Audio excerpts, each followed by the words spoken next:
መሳፍንቱ በሚኖሩበት በዚያን ዘመን ድርቅ ሆነ። በአካባቢው የሚኖረው ሰው በሙሉ በውሃ በምግብ እጦት መሰቃየት ጀመረ።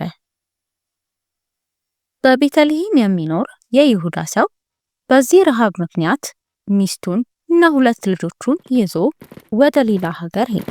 እርሱም ስሙ አቤሜሌክ ይባላል። የሚስቱ ስምም ኑኃሚን። የሁለቱ ልጆቹም ስም መሕሎንና ኬሌዮን ነበር። እነርሱም የገቡበት ከተማ ስም ሞዓብ ይባል ነበር። ጥቂትም ከቆዩና መኖር ከጀመሩ በኋላ አቤሜሌክ መታመም ጀመረ። ከዚያም በኋላ አቤሜሌክ ሞተ። ኑኃሚንም ከሁለቱ ልጆቿ ጋር ቀረች። ሁለቱም ልጆቿ ሞዓባዊ ሴቶችን አገቡ።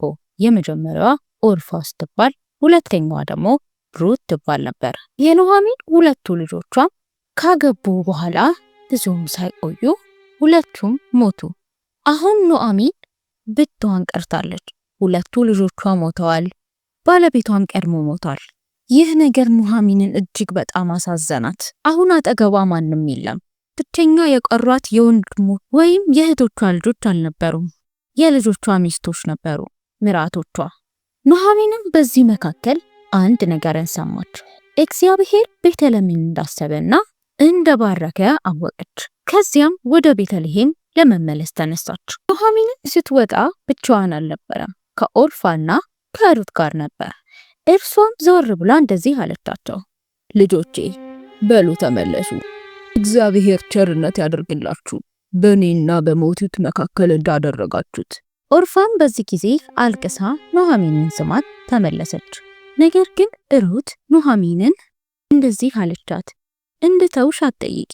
በምትሄጂበት ሁሉ እሄዳለሁ፣ በምትኖርበትም እኔ በዚያ እኖራለሁ። ሕዝቦችሽም ሕዝቤ ይሆናሉ፣ አምላክሽም አምላኬ ይሆናል። ስለዚህ ኑኃሚንም ሩት ከእርሷ ጋር ለመሄድ እንደቆረጠች ባየች ጊዜ እርሷን ሂጂ ከማለት ዝም አለች። እነዚህ 2 ሴቶችም ወደ ቤተልሔም አብረው መጓዝ ጀመሩ። ይህ የሚመለሱበት ወቅትም እህል ደርሶ የሚታጨድበት ወቅት ነበር። በከተማው ያለው ሰው ሁሉ ደስ ተሰኝቷል፣ እግዚአብሔር ፍሬና በረከትን ስለሰጣቸው። ሰዎችም ኑኃሚንን ሲመለከቷት እንደዚህ አሉ፣ በእውነት ይቺ ኑኃሚን ናት? ኑኃሚንም እንደዚህ አለቻቸው፣ ከዚህ በኋላ ኑኃሚን አትበሉኝ፣ ማራ በሉኝ። ትርጉሙም መራር ማለት ነው። ሁሉን የሚችል አምላክ አስመርሮኛል፣ በሙላት ወጣው። አሁን ግን ተመልከቱ፣ ባዶ እጄን ተመልሻለሁ። ስለዚህ አሁን ኑኃሚን ከሞዓብ ተመልሳለች። ብቸኛ ያለቻት ሩት ናት። የምትንከባከባት ምግብ የምታበስልላት እሷ ናት። ሩትም የሚበሉትን ነገር ለማግኘት ለመቃረብ ከቤቷ ወጣች። የሚያስገርመው ግን ሩት ለመቃረም የሄደችበት ስፍራ የቦኤዝ ነበር። ቦኤዝ ማለት የኑኃሚን ባል ዘመድ ነበር። ቦኤዝም ወደ እርሻው ሰራተኞች እየተመለከተ እግዚአብሔር ከእናንተ ጋር ይሁን ብሎ ሰላምታን ሰጣቸው። እነርሱም እግዚአብሔር ይባርክህ ብለው መለሱለት። ቦኤዝም ወደ ሩት እየተመለከተ እንዲህ ብሎ ጠየቃቸው፣ ይህቺ ቆንጆ ወጣት ማን ናት? እነርሱም መለሱ፣ እርሷ ሞዓባዊት ናት፣ ከኑኃሚን ጋር ነው አብራ የተመለሰችው። ለመቃረም ጠየቀችኝ። እርሷም ከጠዋት ጀምሮ እስካሁን ድረስ ምንም አላረፈችም። ጥቂት ጊዜ ብቻ ነው እረፍት አርጋ ተመልሳ ወደዚህ የመጣችው። ቦኤዝም ይህንን ከሰማ በኋላ ለሩት እንደዚህ አላት፣ ለመቃረም ወደ ሌላ ቦታ አትሂጂ፣ ከዚህም አትራቂ። ሰራተኞቹም እንዳያስቸግሩሽ ነግሬያቸዋለሁ። ምናልባት ውሃ ቢጠማሽ ወይም እረፍት ቢያስፈልግሽ ምንም ሳትጨነቂ ማድረግ ትችያለሽ። ሩትም በቦኤዝ በዚህ ንግግር በጣም ተገርማ እንደዚህ አለችው፣ ለምን ለኔ እንደዚህ መልካም ትሆናለህ? እኔ እኮ የዚህ አካባቢ ሰው አይደለሁም። ያደረግሽውን በሙሉ ሰምቻለሁ። አንቺ በጣም መልካም ሴት ነሽ። ለአማችሽ ለኑኃሚን ብለሽ ከዛ ድረስ እንደመጣሽ አውቃለሁ። የምግብ ሰዓትም በደረሰ ጊዜ ቦኤዝ ጠርቶ በርዚ እንድትመገብ ነገራት። እርሷም ከሰራተኞቹ ጋር ቁጭ አለች። ቦኤዝም የምትፈልገውን ያክል እንድትበላ የበሰለው ምግብ ሰጣት። እሷም በልታ ከጨረሰች በኋላ በድጋሚ ለመቃረም ተነሳች። ቦኤዝም ለሰራተኞቹ ትእዛዝ ሰጣቸው፣ ምንም ሳትሳቀቅ እንድትቃርም እርዷት፣ አውቃችሁም የተወሰነ ተውላት፣ ነገሮችን ከባድ እንዳታደርጉባት። ምናልባት ለዚህ ዩቲዩብ ቻናል አዲስ ከሆናችሁ ሰብስክራይብ በማድረግ ቤተሰብ ይሁኑ። እንደዚህ አይነት አስተማሪ የመጽሐፍ ቅዱስ ታሪኮች ቶሎ ቶሎ እንዲደርሳችሁ የደወል ምልክቷን ይጫኑ። ሩትም እስኪመሽ ድረስ ያለውን ሁሉ ቃረመች።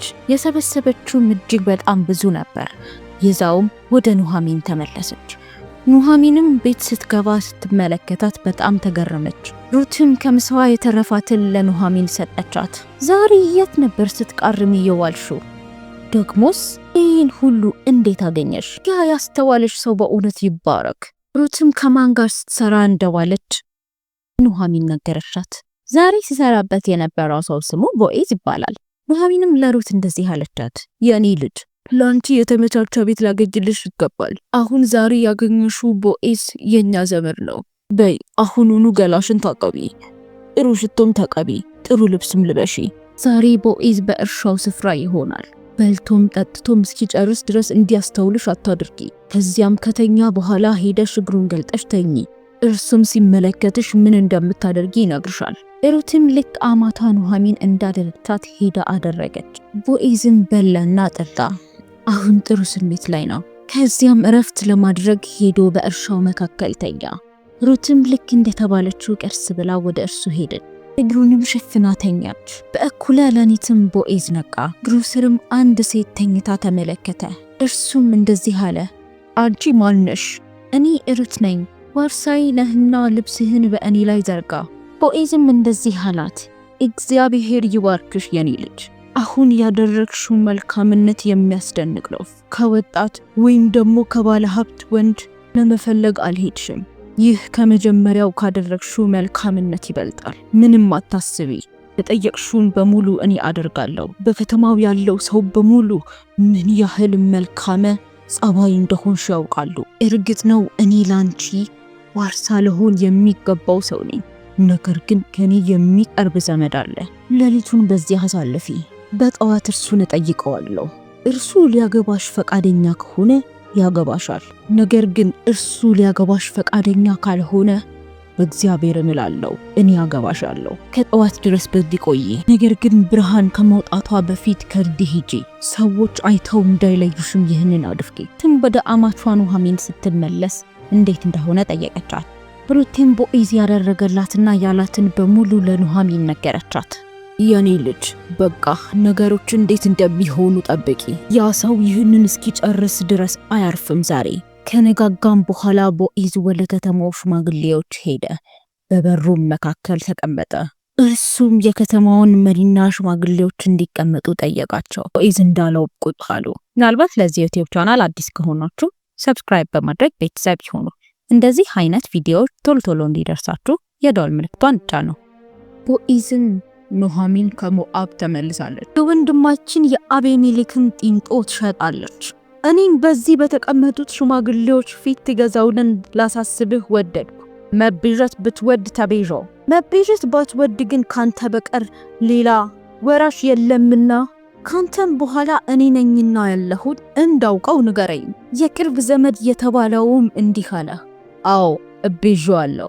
ቦዔዝም እንደዚህ አለ፣ እርሻውን ከኑሃሚን ላይ ስገዛ ሞዓባዊቷን ሩትንም ማግባት ይኖርብሃል። ምክንያቱም ደግሞ የሞተውን ሰው ንብረትና ቤተሰቡን ለመጠበቅ ነው። የቅርብ ዘመዱም እንዲህ ብሎ መነሻ፣ እኔ ይህንን ማድረግ አልችልም፣ ምክንያቱም የራሴን ርስት እንዳላበላሽ መቤዠት አልችልም። የመቤዠት መብቴን አንተ ውሰደው። ይህንን እኔ ላደርገው አልችልም። በእስራኤልም ባህል አንድን ሕግ አለ።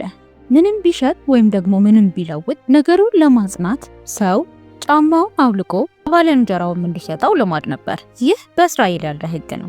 ይህ በማህበረሰቡ መካከል ልክ እንደ ማረጋገጫ ነበር። የቅርብ ዘመዱም ለቦዔዝ እንዲህ አለው፣ አንተ ለራስህ ግዛው፣ ይህንንም ጫማ ውሰደው። ቦዔዝም በዛ ለተቀመጡት ሽማግሌዎችና ሰዎች እንደዚህ አለ፣ ዛሬ እናንተ በዚህ ያላችሁ ሁሉ ምስክር ናችሁ። እኔ ከኑሃሚን የአቤሜሌክ ኬሌዮንና የመሐሎንን ሁሉ ገዝቻለሁ። እንዲሁም የመሐሎን ሚስት የሆነችውን ሩትን እንደ ሚስት ወስዳታለሁ። ይህንን የማደርገውም የሟቹን ቤተሰብ ንብረት ለመጠበቅ እንዲሁም ቤተሰቡንና ስሙን ለማስቀጠል ነው። በዚህ እናንተ ምስክሮች ናችሁ። በበሩ መካከል የነበሩ ሰዎችና ሽማግሌዎች ሁሉ እንደዚህ አሉ፣ አዎ እኛ ምስክሮች ነን። እንዲህም ብለው መረቁ፣ ወደ ቤትህ የምትመጣው ይቺ ሴት ልክ እንደ ሊያና እንደ ራሄል በአንድነት የእስራኤልን ቤት እንደመሰረቱት ትሁን። አንተም በኤፍራታ ባለጠጋ ሁን፣ ስምህም በቤተልሔም ይጠራ። ቤትህም እግዚአብሔር ከዚች ቆንጆ በሚሰጥ ዘር ትዕማር ለይሁዳ እንደወለደችለት እንደ ፋሬስ ቤት ይሁን አሉት። ቦዔዝም ሩትን ወሰዳት፣ ሚስትም ሆነች። ቦዔዝም ሩትን አወቃት፣ እርሷም እርጉዝ ሆነች፣ አንድ ልጅንም ወለደች። ሴቶችም ወደ ኑኃሚን መጥተው እንደዚህ አሏት፣ እግዚአብሔር ይባረክ፣ አንቺን ለብቻሽ ያላስቀረሽ፣ ይህ ልጅ አንቺን በእስራኤል የታወቅሽ ያድርግሽ። 7 ወንዶች ልጆች ይልቅም አንቺ ከምትሻል ከምትወድሽም ምራት ተወልዷልና ሰውነትሽን ያሳድሰዋል፣ በእርጅናሽም ይመግብሻል አሏት። ሴቶቹም ለኑኃሚን ወንድ ልጅ ተወለደላት እያሉ ስም አወጡለት። ስሙንም ኢዮቤድ አሉት። እርሱም የዳዊት አባት የእሴይ አባት ነው። ይህ የሚያስደንቅና የእግዚአብሔርን የካሳ እጅ የሚያሳይ ታሪክ ነው። በእርግጥ ኑኃሚን ከሀገሯ ስትወጣ በሙላት ነበር የወጣችው። ምንም እንኳን ስትመለስ ባዶ እጇን የተመለሰች ቢሆንም እግዚአብሔር ግን በአንድ ጥሩና ቆራጥ ሴት በሆነችው በሩት ባርኳታል። ሩት ለኑኃሚን ልክ እንድትለያት ስትነግራት ለመጨረሻ ጊዜ ያለቻትን እናስታውስ። አምላክሽ አምላኬ ሕዝብሽ ደግሞ ሕዝቤ ይሆናል ብላት ነበር። እውነትም ለሩት እግዚአብሔር አምላክ ሆነላት። የሩት ባል የሞተ ቢሆንም እግዚአብሔር ግን የሩትን ልብ ስላየ በካሳ ወደሷ መጥቷል። ቦዔዝ ባለ ሀብትና በከተማው የታወቀ ባለጠጋ ነው። ይህ የሩትን ሕይወት አስተካክሎታል። ከምንም በላይ ደግሞ የኢየሱስ ክርስቶስ የዘር ሐረግ ውስጥ ገብታለች። ይህ እጅግ በጣም የሚያስደንቅ ነው። ዛሬም እኛ በየትኛውም ሁኔታ ውስጥ ብንሆን እግዚአብሔር ለኛ ለነጋችን መልካም ነገር አለው። ይህንን ደግሞ ከኑኃሚን ማየት እንችላለን። ሩት ስትወልድ ሰዎች ሁሉ ወደ እርሷ መጥተው እግዚአብሔር እንዴት እንዳሰባት ነግረዋታል። ሁሉ ጊዜም ቢሆን በእግዚአብሔር ተስፋ እንቁረጥ። ምንም እንኳን ለኛ የዘገየ ቢመስለንም እርሱ ግን በጊዜው ሁሉን ውብ አድርጎ ይሰራዋል። ምናልባት ለዚህ ዩቲዩብ ቻናል አዲስ ከሆናችሁ ቻናላችንን ሰብስክራይብ በማድረግ ቤተሰብ ይሁኑ። እንዲህ አይነት አስተማሪ የመጽሐፍ ቅዱስ ታሪኮች እንዲደርሷችሁ የደወል ምልክቷን ይጫኑ። አብራችሁን ስለሆናችሁ እናመሰግናለን።